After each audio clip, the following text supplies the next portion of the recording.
Morning, everybody. I'm Mistress Christiana McGrain. I'm from the Barony of the South Downs in Meridies. I'm the former Dean of the School of Culinary Sciences for the Royal School of Meridies, Royal University of Meridies. And so I have been teaching food classes for a really long time, been in the SCA for 41 years. In the modern world, I'm a chef instructor, so I teach people to cook all the time, and I teach a lot of food history classes. I incorporate food history wherever I get the opportunity to do so. Today, we're going to talk about breakfast and what that is and is not in the Middle Ages. I'm going to go ahead and share my screen. If you have questions, please feel free to put them in the chat, and Mr. Selenay will be our conduit.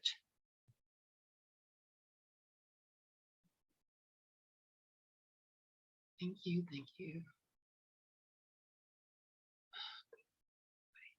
Slideshow.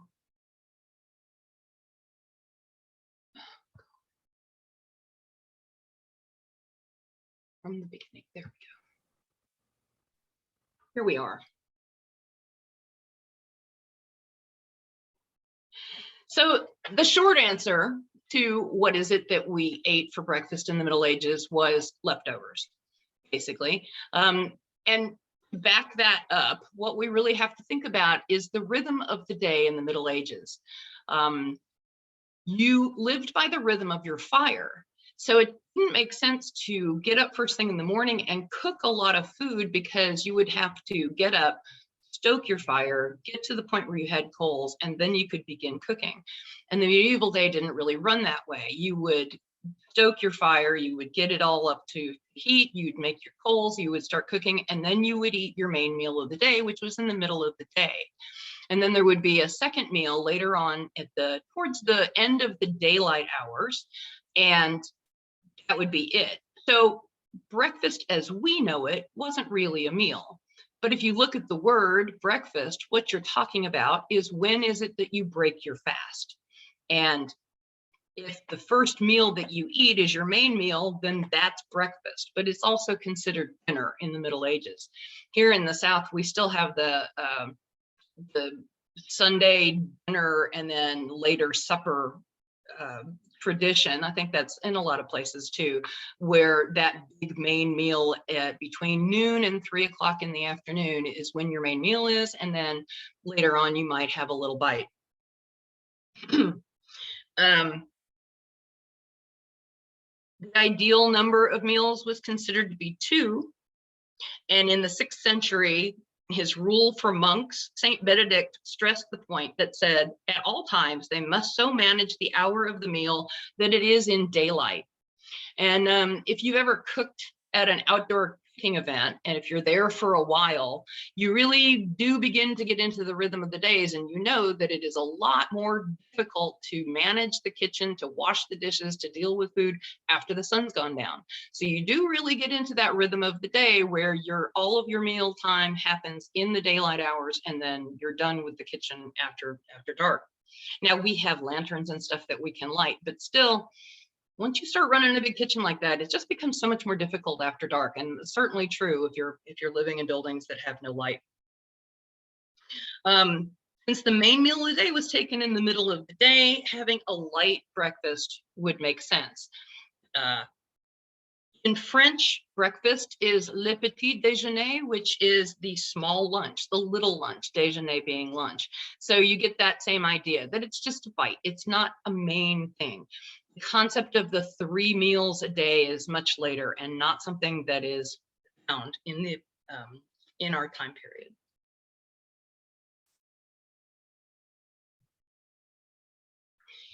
In the 14th century romance of Sir Gawain and the Green Knight, it notes that the poet Berserlac is up before daybreak for a hunt to et a sop hastily, only when he had heard mass.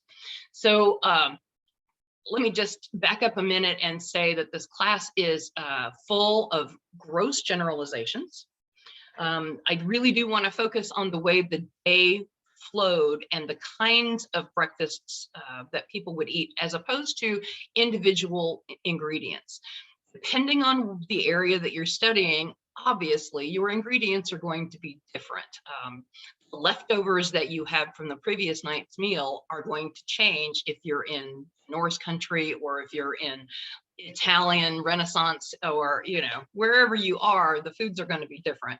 But the concept of the way the meals ran during the day, I think, is something that we can kind of make more generalizations about.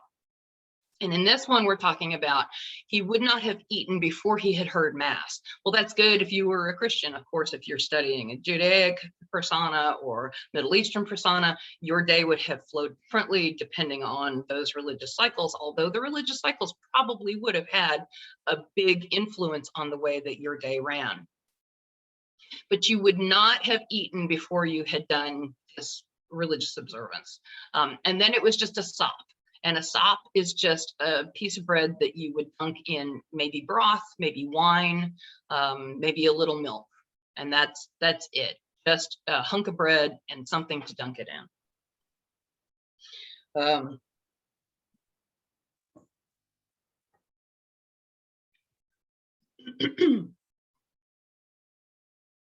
You would break your fast according to station. So depending on who you were, you would get probably the same kinds of foods, but you would get more of them. So we have a household manners book from the 15th century. Well, the book itself is a little later, but they talk about kings going back to Edward III. So in the 14th century, the noble Edward III, in common days several, being no press of lords or strangers at his board. So nobody else is there. It's just the king and his household.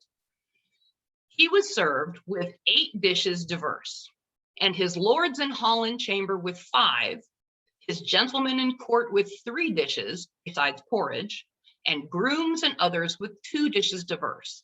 Then the king's meat, 2 pitchers, and dim wine, and 2 gallons ale. And I think that dim wine is a half a gallon of wine, but I could not find that. Maybe somebody might know what that measurement is. I'm thinking that's a half gallon of wine. It kind of makes sense with the other proportions that were given.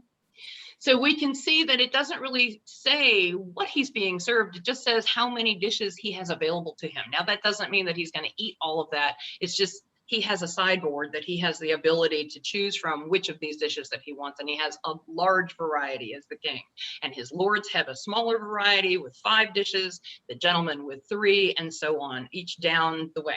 And everybody gets porridge. Everybody has access to the things that are in the kitchen, but you might just have extras. Item for his supper by himself, 8 loaves with the trenchers, 2 pitchers of wine, 2 gallons of ale, plus the fruiterer and waferer. So for his dinner, he's eating bread, wine, fruit, wafers. So his main meal of the day is that first meal.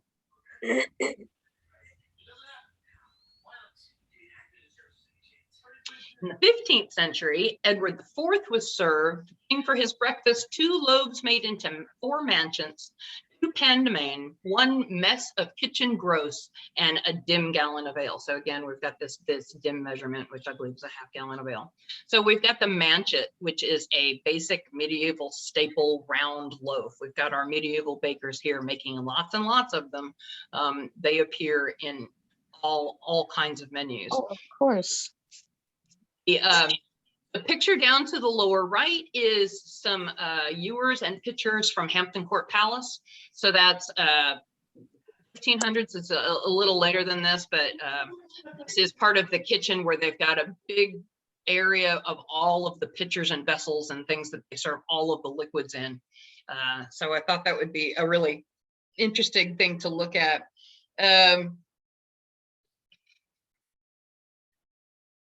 All right. The kitchen gross that is talked about here is likely describing 1 serving of the basic fare from the common kitchen, which would be served to all members of the household. So this is the big pot that's sitting on the back of the coals overnight that might have any number of things in it. So the kitchen gross is like whatever the kitchen is special of the day. we could call it special of the day, right? It sounds a little odd to our ears to call it a mess or gross or things like garbage and compost and things like that, but those were meant kindly. They were meant as good foods at the time. The basic meal would be supplemented with various dishes depending on the recipient's rank, position, etc. So we see this in the listing of what each person in the household would be given. And again, we're talking about royalty here in the royal household, but then you don't have to fall very far down the rank of the household to where you're getting 1 or 2 dishes plus your porridge. Now, the king did not really drink 2 gallons of wine. Or he didn't. No. Those quantities are made available to him. Plus, there are other people around. So, you know, but they did go through gallons and gallons of beer in a week as their normal beverage. We'll talk about beer in just a little bit. Everybody ate porridge. A lot of the illustrations that I have found to use are just slightly out of period. The Flemish school spent a lot of time perfecting the still life medium, and these boys in the Flemish school, they spent a lot of time looking at their breakfast. And they're almost photorealistic. So they're very interesting to look at because we really get a chance to look and see what the food looked like. So a lot of these illustrations are just slightly out of period for us, but I just thought they were so valuable because we really got a chance to look at what's going on in the bowls. And in these bowls, look at this porridge. That's really groaty. That's like whole barley groats soaked in porridge in broth or something, and they're eating it. She looks like she's got a spoon, but he looks like he's just eating it with his hands. And if it's really chunky like that, then you could eat that with your fingers pretty easily. The name of this picture is called the Porridge Eaters. And let's see. Where is it? Forage Eaters by Georges de la Tour, and that's from 1622. Since we've been here in the pandemic, I've caught up on all of the Ruth Goodman farm series, and in the Tudor Monastery farm, she talks about porridge and how it changes throughout the season. And this has been a common theme that we've talked about in a lot of the classes over the course of this weekend, how the Scapi class talked about how the salads changed from one season to the next and what was in the garden. And the same thing was happening in the pottage bowl. And the term porridge, pottage, gruel, potage, puree, and pora are all derivations of the same word. They are based on the Latin word for leek, which is porum or porous. So from that, the extrapolation is that the first real porridge was a leek stew. Leeks certainly find their way into a lot of porridges. There's the old nursery rhyme, peas porridge hot, peas porridge cold, peas porridge in the pot, 9 days old. I started a peas porridge on Friday, so I've got a 3-day-old peas porridge, and indeed there are leeks in my porridge. So you find a variation of this. We were talking about this in the Viking class about how the easiest thing to do is to put a pot over the coals, throw water in it, and then whatever else you've got, and you make a porridge out of it. So whatever that kitchen gross was that was in the porridge pot was, everybody ate that. And then if you were higher up on the scale of the echelon, then you'd get other things too. But it's not like you got a completely separate meal. You just got things added on to it. In Thomas Tusser's poem, The Good Housewife, it reads, call servants to breakfast, by daystar appear, a snatch to wake fellows, but tarry not here. Let huswife be carver, let pottage be eat, a dishful each one with a morsel of meat. So what that says to me is that that if you had a household where it was meat, then the meat was, you know, carved and put a couple of pieces on top of what would probably be a vegetable pulse grain mixture. The pottage itself probably wouldn't have the meat cooked into it unless maybe you were cooking the bone to get the most of the meat and the drippings and things like that.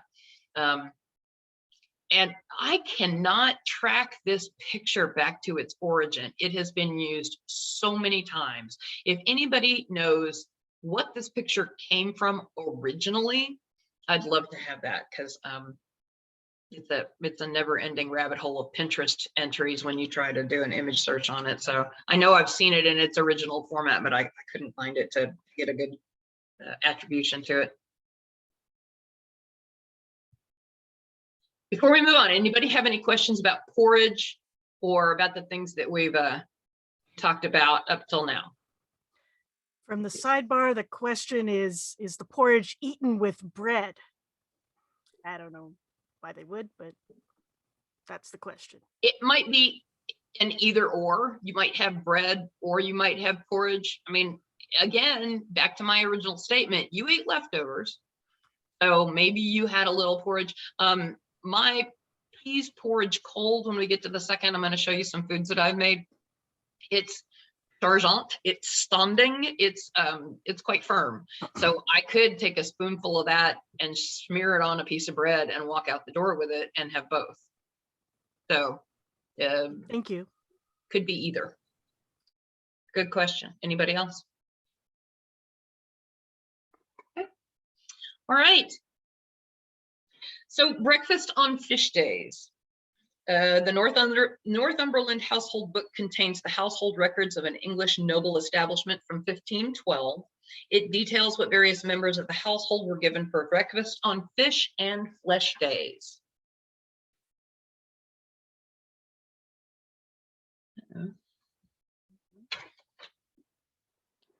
Hey, what painting is this? This is an awesome painting for a potter. It is. Give me just a second. My pages got out of order. I think I may be missing a page here. Here, Okay. hold on. Let me It's really awesome. This is German or lowlands. I'm missing a page of my narration. Oh dear. This is one of the Flemish painters. Yeah. Give me just a quick second.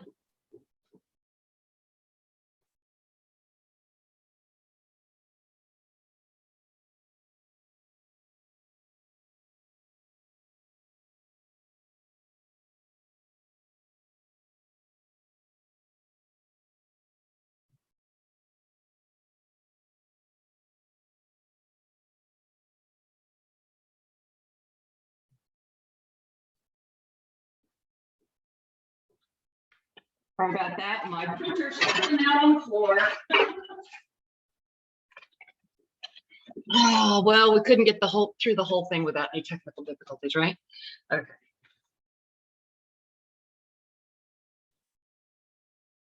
All right, this is Hieronymus Franken II.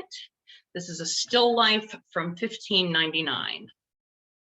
So Hieronymus Franken, F-R-A-N-C-K-E-N, the second.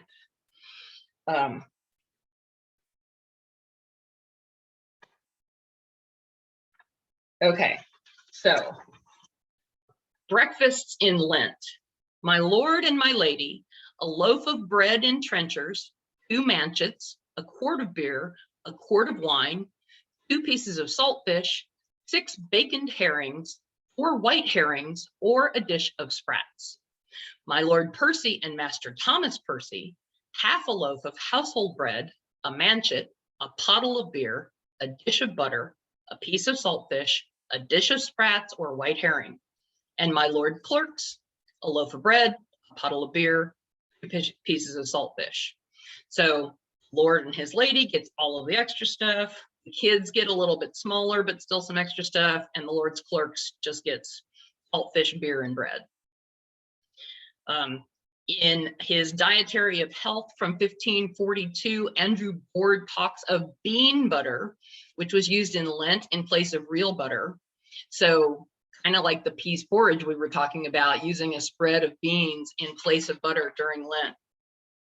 He also recommends a little green ginger first thing in the morning. So we were talking about that ginger smoothie, so maybe we're not too far off of that.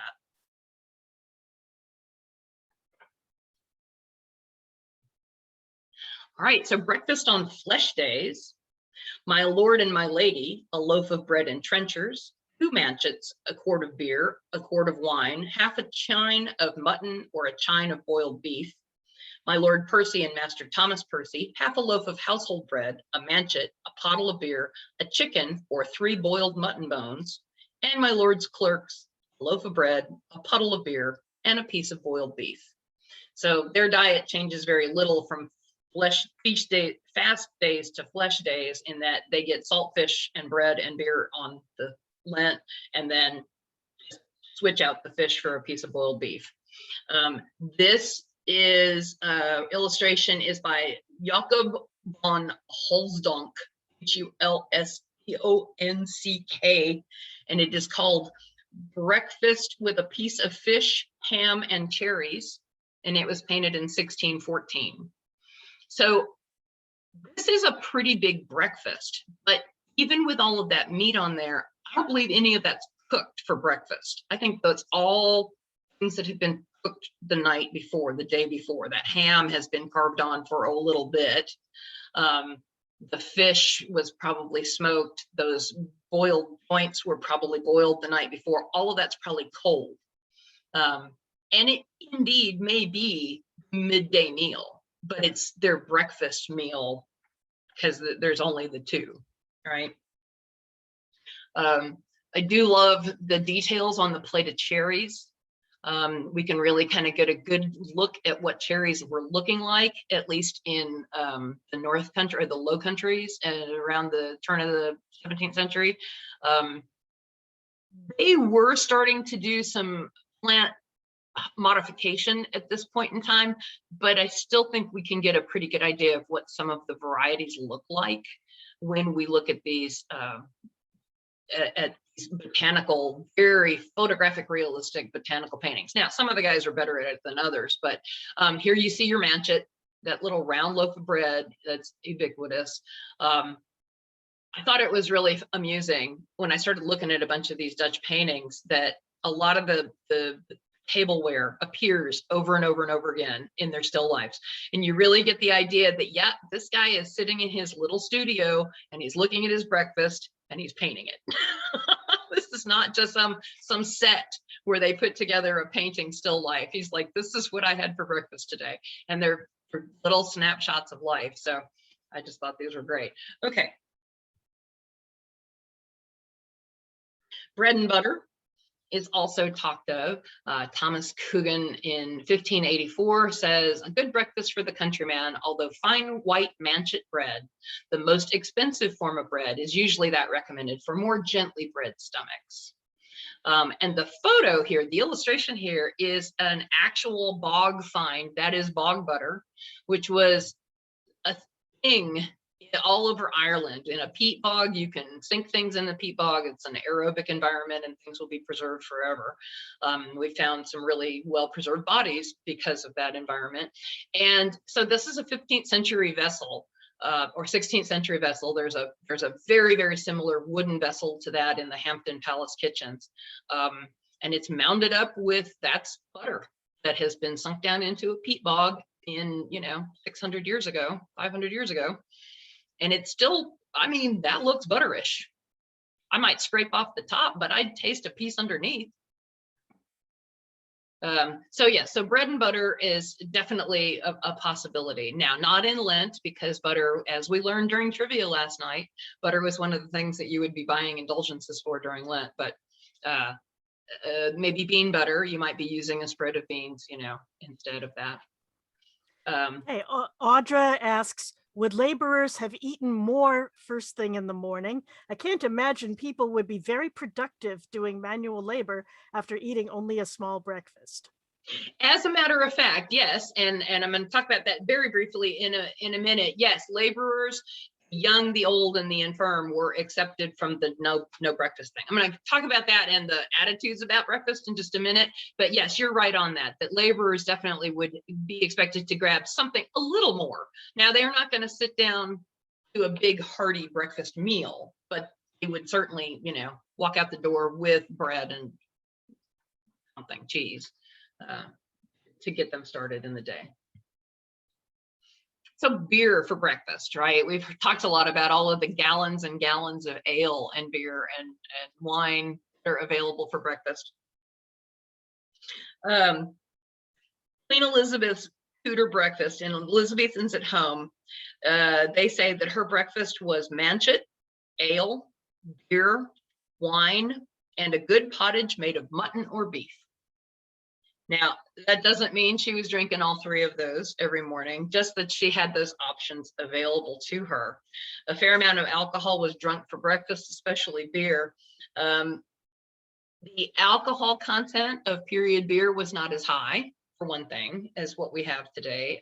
Again, I'm making gross generalizations, but I've talked to a bunch of brewers about this, and they kind of agree that they were not getting the higher alcohol content that we get today.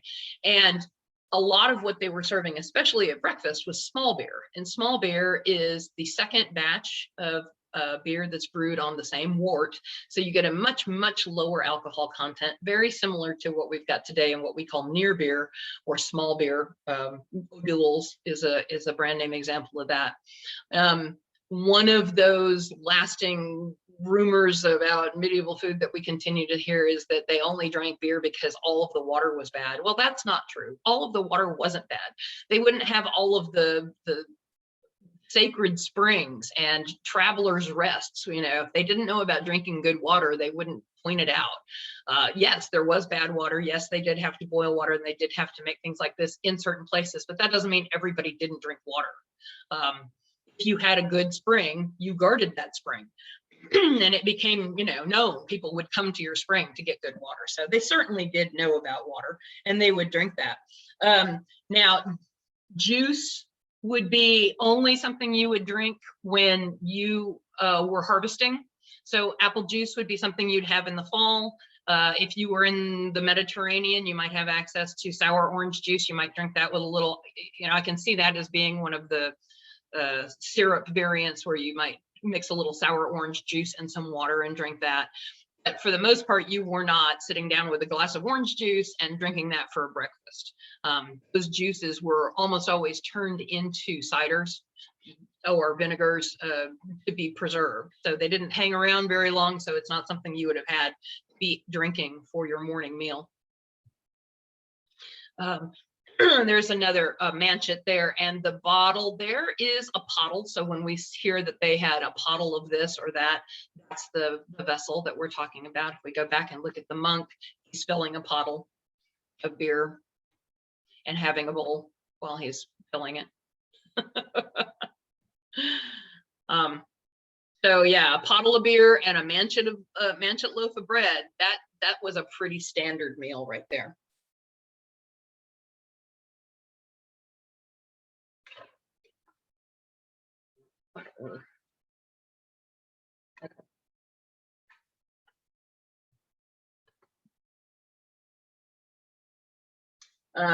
And as we were talking about just before we started the class, coffee, chocolate, and tea are all very, very late or just out of period in discoveries with the age of expansion and exploration.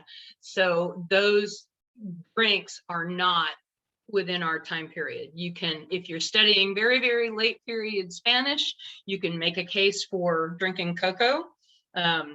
There's a great story about the ladies in Spain when they first encountered the Caribbean nations. They were drinking cocoa as a hot, bitter beverage, hot water, and hot spices.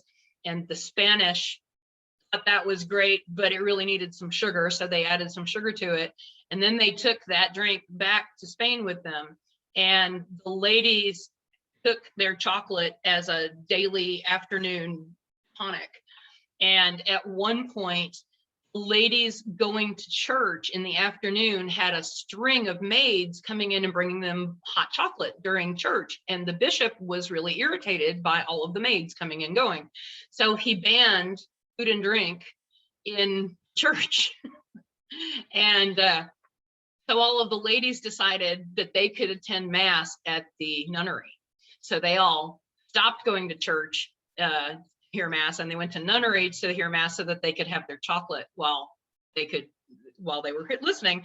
And the bishop then had an empty church, so he had to rescind his order so that the ladies would come back. So it's just a nice little aside. It's not in our period, it's at the very, very tail end, and if you're Spanish you can get away with that. But I would not try going an SCA feast or event without coffee.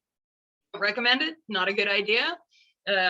just know that that beverage is not really part of what we're studying. Any questions about the drinking? Any of the drinking that we've just talked about? Nope. Okay. Nope, doesn't look like it. Okay. So breakfast was for the young, the old, and the infirm. Other groups of people sometimes indulged with breakfast that were the old, the sick, and the very young. Even in monasteries, the invalids and the young novices were allowed to eat something before noon. Workmen and others with heavy labors might also be allowed a light meal before their midday meal. And there are other meals that are talked about as little light meals. Nuncheon is one of them with the laborers, that they might have a nuncheon, which is a little nibbly snack.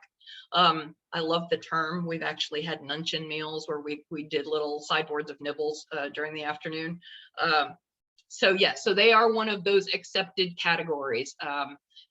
So they would be expected to have just a little extra, not a huge meal, like I said, but a little extra. This is an Elizabethan family, 15th century Elizabethan family with all of their children. And if you look on the table, you get an idea of some of the foods that they're looking at. We've got a whole plate full of fruit. I'd say this is in the late summer or early fall, just based on the grapes and the pears and the apples that I'm seeing on that plate. And the bird, because a lot of Renaissance painters wanted to put birds and monkeys and things on the tables. In front of the bird, there's a plate of white things. Those are confits. Those are candied spices. And we'll see a lot of those when we get a little bit later. The Dutch painters had a bunch of dishes of those sitting around. There's a really good video of the Hampton Court cooks making confits. They've got a big brass flat-bottomed vessel that hangs on a chain on a tripod over a short fire, and they put the coriander seeds or whatever it is they're candying into this flat pan with the sugar, and then they roll them around while the sugar is gently heating and it's coating the confit. It's fascinating to watch. So if you're interested in that kind of candy making stuff, definitely go and look that up. But confits, little candies like that, again, it's not cooked for breakfast. It's something that's already on hand. So it might be a dish that would be on your table as something that is ready to eat.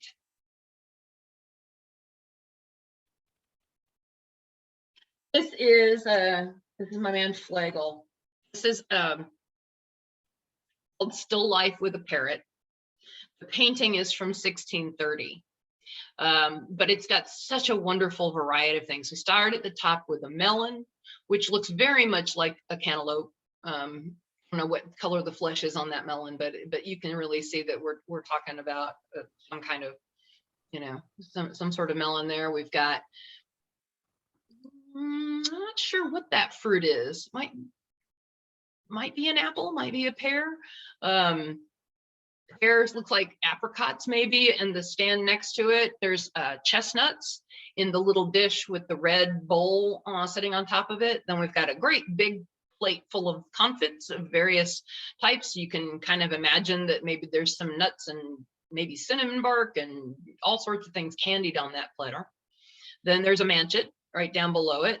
And other little fried pastry things that are over to the right. And then some figs on top of, might be bread, might be cheese, kind of hard to tell. The little hoop has probably got quince paste in it. And then there are various fruits and nuts on that table. So there we have, a lovely, lovely, very elaborate breakfast, but still none of that is cooked food. None of that is like, I got up and made pancakes and eggs, right? It's all stuff that you can nibble on. Perhaps because of the associations with childhood and infirmity, there lingered on for a long time a certain feeling of apology and embarrassment when a grown man admitted to eating breakfast. It was often regarded as a weakness to be disguised, if possible, as something quite different. This quote, "This is no breakfast, but a morsel to take a drink with." That's just like, oh, I'm not eating breakfast. I'm just putting something in my mouth to drink this drink. And this is my favorite quote. A businessman in 14th century Prato carefully explained that the only reason he ate some roasted chestnuts every morning before going out was to please his wife. He says, she pampers me as I do her. Because she worries about me. I take a little something to eat, but I'm really not eating breakfast. You know, they're apologizing for taking that early meal before the main meal. It's a little bit of an insight into their attitudes about, oh, I'm not going to sit down and have a big breakfast because that would be wrong, but I'll just take a morsel to drink with, you know.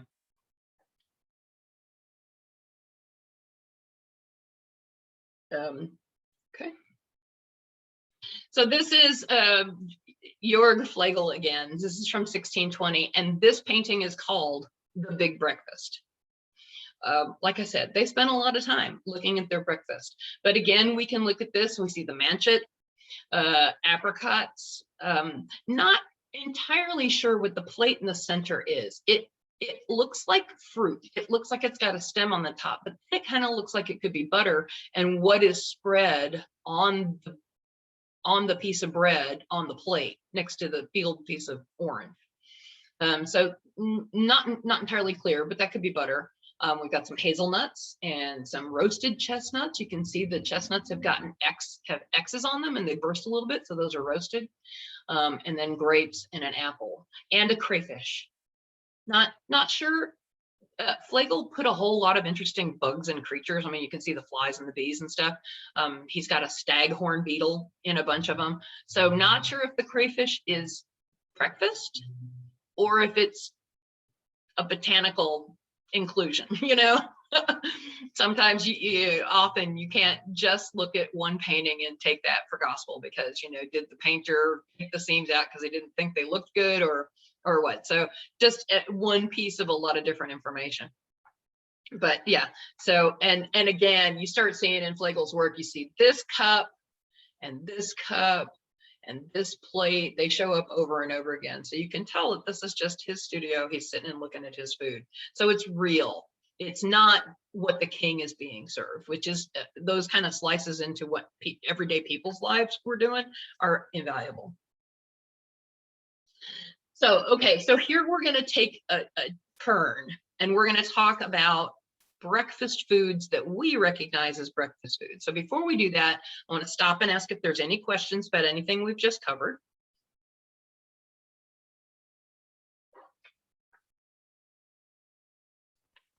You can unmute and ask them now. Anybody? Don't be shy. Okay, all right, we're going to move on. So we know they did not get up and make bacon and eggs and breakfast and pancakes and biscuits, and they didn't get up and bake a bunch of stuff, right? That's not what the people in the Middle Ages would have done. But we like breakfast and we like foods that we associate with breakfast. And there's loads of recipes in the Middle Ages that provide us with period examples of those kinds of foods. So that's what we're going to talk about now. So if you want to make foods that we recognize as breakfast foods, we've had lots of opportunities to do that. So here is a little old lady on the street in Spain, and she's got a little brazier, and she's boiling eggs in oil, olive oil, and handing them out as a street snack. So in the Renaissance, you could just, you know, walk down the street, find a little lady sitting on the side of the road, boiling up eggs, and have one for a snack. And I love the detail in this picture. I like her little brazier, and her whole little setup just is fascinating. Many of the cooked egg dishes and fried bread, such as pancakes and fritters and even waffles, go back to the pre-17th century, but they weren't necessarily eaten as breakfast. In the handouts for the class, I've got recipes that go along with this part of it. There's also a list of the recipes in a separate handout that go along with some of these concepts. One of them is this one would be civet of eggs from Le Ménagier de Paris, which is poach some eggs in oil and take onions cut into circles and cooked and fry them in oil, then boil them in wine, bear juice, and vinegar, and boil everything together, then put 3 or 4 eggs in a bowl and pour the bruit over. It should not be thick. So there you have it, you know, fry some eggs, throw some onions in there, and then I think what they're saying is you take the onions out of, if you're deep frying them like she's doing, you would take them out and then cook them in a separate thing with some wine, bear juice, and vinegar, and pour all of that over the eggs. Or in another recipe, it talks about taking hard-boiled eggs and then warming them in a dish, and then putting your mustard and onions and things in that dish and pouring them over the eggs. I think in that case, you're talking about just a small amount of oil, a tablespoon of oil. You're not talking about deep frying or poaching so much as just, you know, what you would do in a frying pan, but a tablespoon of butter or an equivalent of that.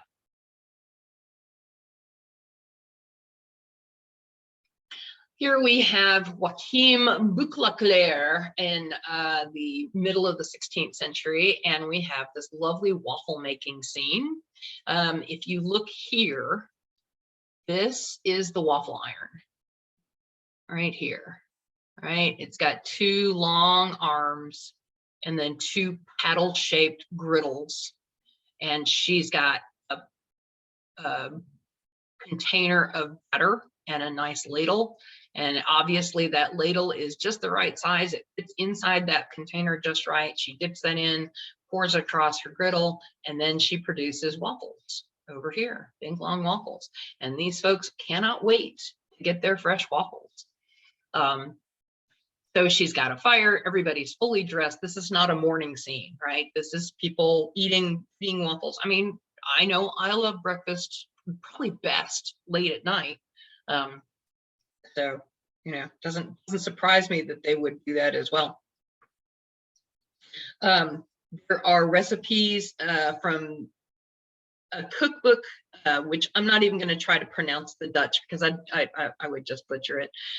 It's from 1667, but it says many of the recipes are from 1589, and that there are many different recipes that are pre-1600 for this kind of thing. So we've got to fry common pancakes, to fry the best kind of pancakes, to fry Groninger pancakes, to fry waffles, and to fry wafers.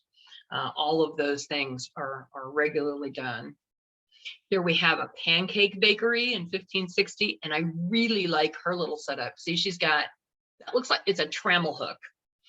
And then she's got this little tripod thing with a ring, and then a clay frying pan that fits inside that ring, and then that goes over the fire. And then she's turning out pancakes. And also somebody's making waffles, because we've got waffles over here as well. I don't know what that is. Anybody want to take a guess as to what that object is?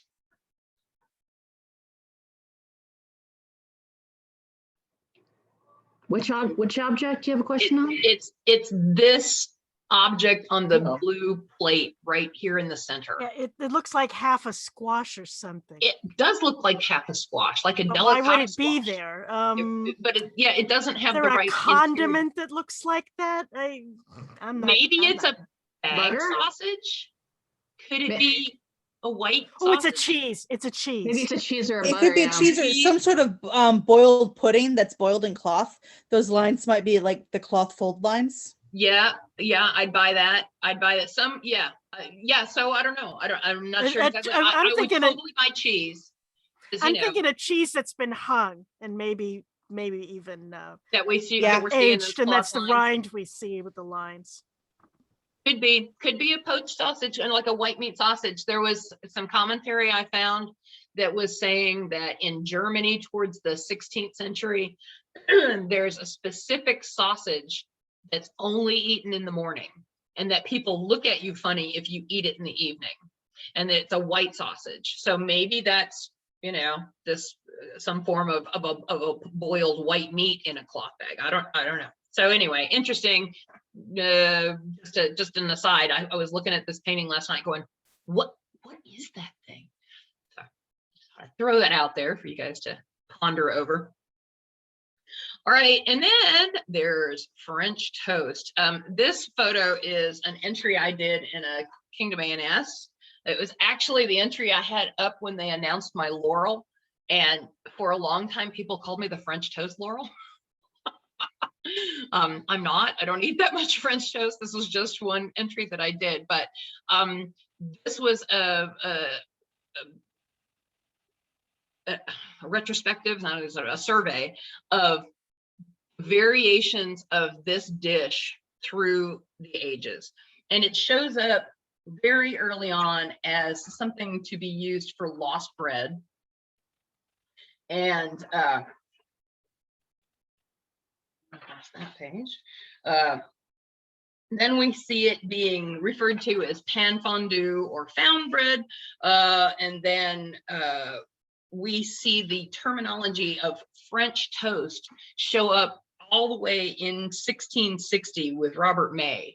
He's the first one that refers to French toast. And when he's talking about it, he is talking about a piece of bread that has been toasted on a gridiron and served steeped in claret, sack, or any wine with sugar and the juice of an orange. So it's not dipped in bread and in eggs and fried. It's just a piece of grilled bread that then you're it's back to Bercelax, Gawain eating a sop hastily, you know, just a piece of bread. But then there are other recipes that definitely involve dipping it in egg and grilling it. And sometimes the egg has rose water and saffron in it. Sometimes there's no egg, but the bread is fried in butter and then you drizzle honey or put comfits on top of it. There are a variety of versions of what we would consider French toast. Platina says he's got one for golden balls, where you take little hunks of bread and then you put it in rose water with beaten eggs and ground sugar and then fry it in butter or fat apart so that they don't touch each other. When they're fried and transferred to a serving dish, sprinkle with sugar and rose water colored with saffron, and there you have it. So pretty close to the way we make French toast today. Here we have the Madonna and Child with milk soup. And this is a type of painting that was reproduced over and over again because it was a domestic scene that people like to have in their houses. So a lot of different people in the same school would make varieties of this. We can see the manchet, and she's got an apple and then a bowl of milk soup, and both she and the Christ child have a spoon that they're eating it with. There's allegory involved there about he taking nourishment from himself and also from her, and that's part of the allegory of the painting. Yeah, milk soup is another option. Or my mother really liked a depression dish that she grew up with, which was a piece of white bread floated in milk with sugar sprinkled across the top. I gotta think it's probably pretty close to what the Madonna and Child are eating here, you know? So I want to cover just a couple of other cultures. Like I said, we've made a lot of gross generalizations, and I've really stuck to Europe and a lot of late period examples because of the paintings that we have available. But just to kind of touch on this concept from some other areas, the Romans would probably eat small flatbread loaves. If you were a little wealthier, you'd have that, and then maybe some milk or wine, some fruit, cheese, eggs, and honey. But we see that same pattern. You're not getting up and cooking a big meal. You're having whole leftovers, already cooked foods. In the Scopi class yesterday, she was saying that of all the menus that are listed, there's nothing for morning meal. It's all afternoon and evening meals. So that concept goes across a lot of cultures. On the Norse farm, there were two meals. There was the day meal and the evening meal. And the day meal would probably consist of some leftover stew, bread, porridge, dried fruit, buttermilk. This is a 10th century carving of a man. He's on a horse, he's riding and drinking out of this horn. But it's a fairly famous, it's the bullion stone from 900 to 950 AD. All right, and then in the Middle East, again, what are your leftovers? What kind of foods would you be eating? Well, what's left over and cold from the kitchen? Hummus is not period, although we know some other bean paste type dishes that were. This is a very modern, this is a stock photo of a modern Middle Eastern breakfast, but not too far off. That's fava beans. It looks like they're cooked in a tomato sauce, but those beans would not have been cooked that morning. Again, those would have been cooked yesterday and served in the day. We had some beautiful, I want to say it was Assyrian food at the West Coast Culinary Symposium I was out at in 2018, where they followed the whole thing, and the eggplant relish that they served in the breakfast. I made some last year because it was just so wonderful. I want to eat more of that. All right, and here we have some more of our Flemish painters. I just wanted to show you some of these breakfast paintings. There are so many of the paintings from this school that are like breakfast with a chicken, breakfast with a fish, breakfast with a salt cellar, breakfast with melons. You know, they've all got these names. So the one on the top left is still life with bread and confectionary. So all of those things are candied. Kind of looks like candied figs in there. I don't know what the ring is, but the things on the lower left are definitely spices that have been rolled in sugar. And he's just got this bowl of confits sitting around that he's going to nibble on. The one on the top right is breakfast with oysters. And you've got the manchet, the oysters, and the bottle of whatever it is that he's drinking. Kind of looks like beer in the small glass to the left. And then still life with waffles, which shows us a manchet and waffles and a piece of fruit. All right, just to round out the PowerPoint, I'll show you that if you want to go and look at this later, the illustrations are all listed right here, and that gives you the ability to check those out. All right, so questions?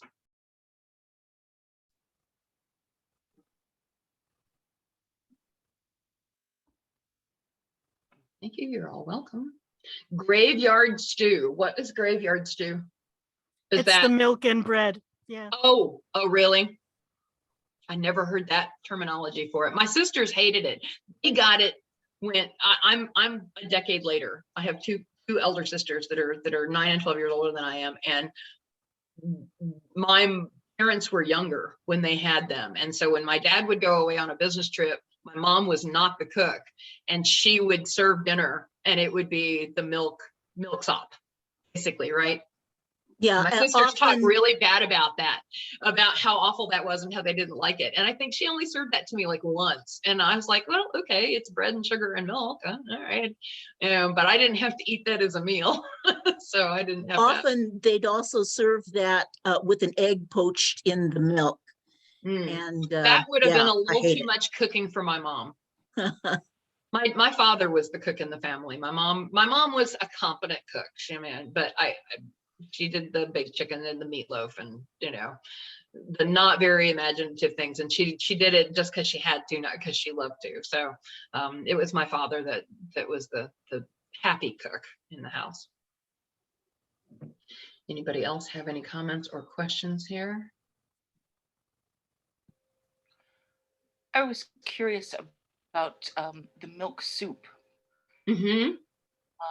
Because did you say that there might be some grains in there? I suspect it's got bread in it. The recipe that I found